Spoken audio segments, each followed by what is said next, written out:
What's going on, people? Welcome back to Chelsea Fan TV. Welcome back to yet another transfer update video for you guys today. We didn't do a video yesterday because I was on holiday. I took a day trip to Amsterdam and boy, everything kicked off. I leave for one day and this club descends into madness. It's ridiculous, but plenty of topics to get into. We're going to be talking about Billy Gilmour, who looks likely to be leaving on another one-year loan. We're going to be talking about this whole Cucurella situation, which just completely came out of left field. It's similar to the Koulibaly transfer, but I am not complaining, and we're going to get into that as well. We're going to talk about Fofana and the latest regarding a potential move for him, as well as the Timo Werner situation as Chelsea are trying to press for a player plus cash deal with Gvardiol coming the other way to Stamford Bridge.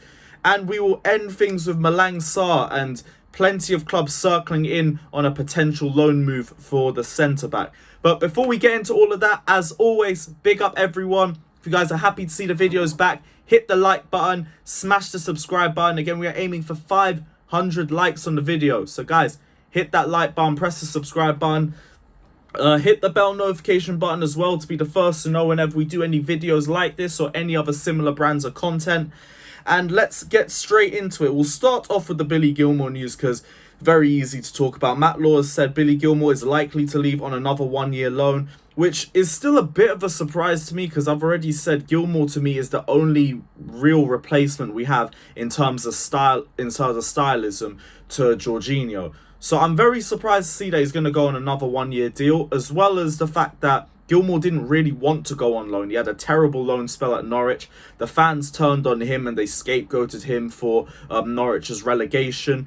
And he doesn't want to be in that sort of situation. He wants to be competing for a first team spot. And I think he's capable of doing it as well because he's the only player who plays similar to Jorginho. And we need a profile like that in the squad. But it looks to me like he's going to be going on another one-year loan spell. I know Everton's name were pulled into this a couple of days ago, and I think that would be a great move for him because Frank Lampard knows how to get the best out of Gilmour. He's the one that gave him his first big break at Chelsea. And I think that would be a positive move for him to have. But if he's going on loan, do not send him to a Norwich-type club, a team that is going to play on the front foot but do not have the facilities to be able to do that in a league as strong as the Premier League. You need to send him to a club that will play progressive football but also have the capabilities to beat teams and to be able to dominate games and to be able to get the best out of Billy Gilmour as well. We can't just throw him to any old club that comes in for him. It has to be the right club because we've already wasted 1 year with him. We can't afford to waste another one because if that happens, Billy Gilmour will likely leave, especially if he doesn't get given a spot in the first team after this loan spell. And if he has two bad loan spells, who's to say he even justifies it in terms of his performance on the pitch? So we need to be very careful about where we send him, but I'm not altogether against it. It all depends on the side. Again, it all depends on who comes in as well. But let me know you guys' thoughts down in the comment section below. And let's go into this Cucurella situation, because this is the first I've spoken about it. This weren't even in the books. There weren't any rumours about this before I left. For all we knew, he was meant to be going to Manchester City, but Chelsea have come out, put their little red and blue shirts on and tried to imitate Barcelona because we've gone and hijacked this deal.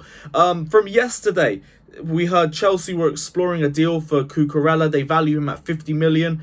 Them being Brighton, which has stalled a deal with Manchester City, who aren't going higher than their 35 to 40 million valuation on the left back.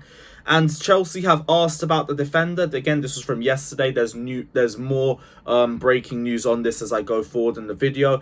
Cucurella also handed in a transfer request at Brighton because he wants to leave the club. And from what we've heard today, a full agreement has now been agreed by Chelsea and Cucurella on personal terms. Potential contract has been approved. Marc's prepared to accept once clubs agree on a fee. And there's talks that Chelsea and Brighton are very close to agreeing a £50 million fee for the centre-back slash left-back slash wing-back slash left mid. Again, versatile, Tuchel sort of signing. I'm all for it. Chelsea and Brighton are going to be in direct talks again today to try and complete the deal. And like I said earlier, this has got a Koulibaly feel to it where the interest's there. And it looks like we could wrap this up in a matter of days. Manchester City aren't going to offer more money. And it doesn't look like they're going to either, because a whole 24 hours has passed and Manchester City have stayed on their stance. They're not going to pay any more for the defender. And Chelsea, like, we're paying more, but we're also more desperate in this scenario. And I don't mean desperate by we're just panic buying. Cucurella is a very, very good addition to the squad in numerous positions. But we're the ones that need the defender more.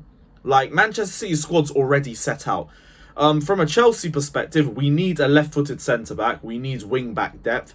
We potentially need depth further forward up the pitch as well. And Cucurella fits all of those positions. He is one of the best left-backs in the Premier League.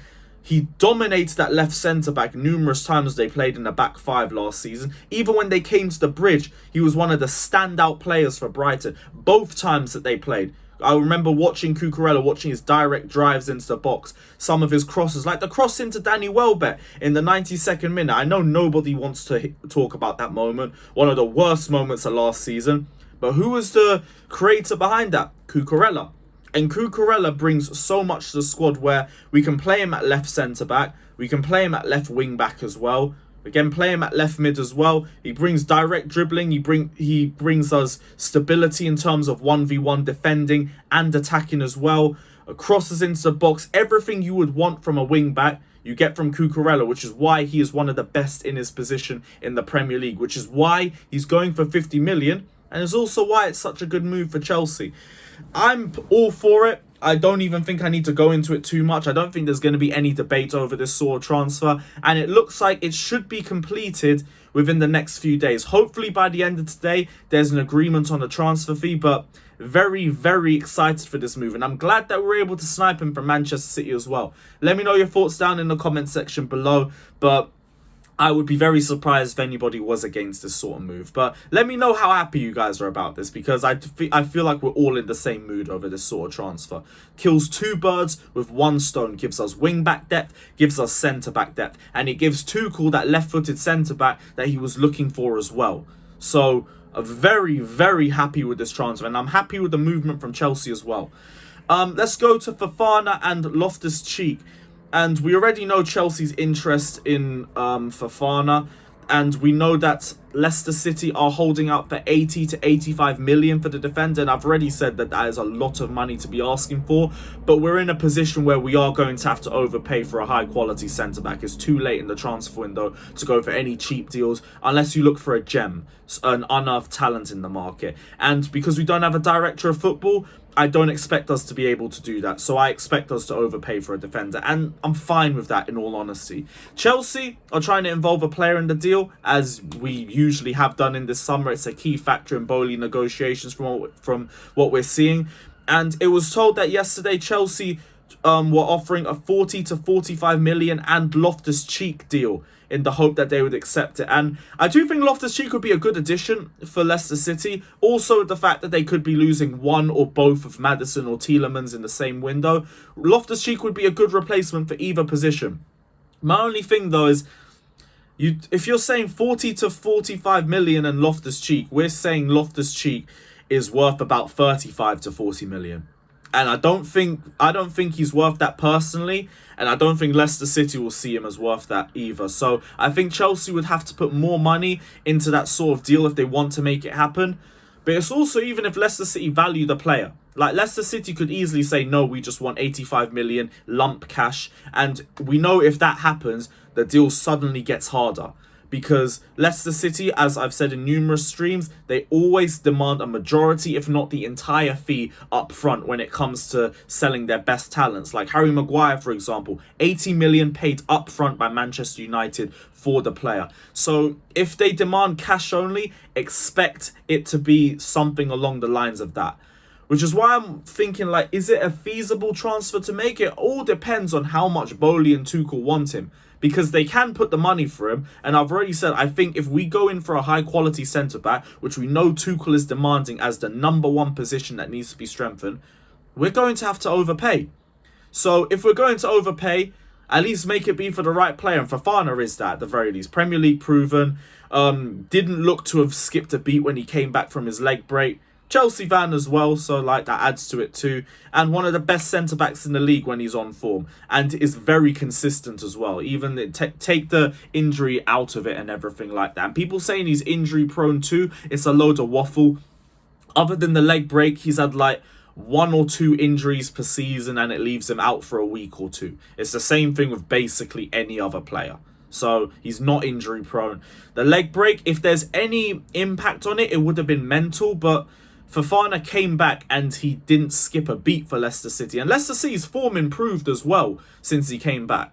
So I still think the same defender is there, and I'm 100% here for the transfer. But again, let me know you guys' thoughts down in the comment section.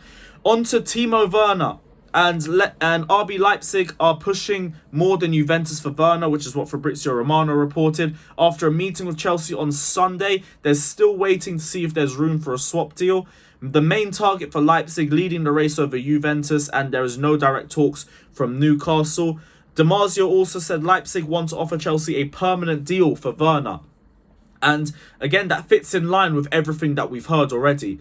Leipzig want Timo Werner. We want Gvardiol. Leipzig see Gvardiol as untouchable. And I think it's very unlikely we get him in the window. I also heard a rumour, and I don't know the legitimacy because it came from Bild. And unless it's Bayern news, like Bild aren't really that reliable. But they said Manchester City had an 80 million euro bid for, what's his name, Gvardiol rejected. I don't know if that's legitimate or not. But if it is, then it only stamps the belief that Gvardiol isn't going anywhere. And if he isn't going anywhere and they refuse to sell at any price, it's annoying, but it's whatever. But I think Chelsea will feel a lot more comfortable with that now. Cucurella could potentially be coming through the door. So if that's the case, just let him take Werner.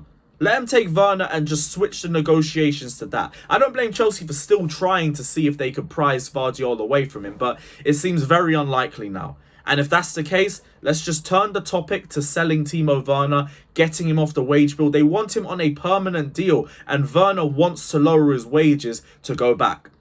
Everything is falling into place on the Timo Werner deal. Don't let it slip. Because once Werner leaves, the wages open and a space opens for us to get another forward. We get in another forward, we strengthen as a side.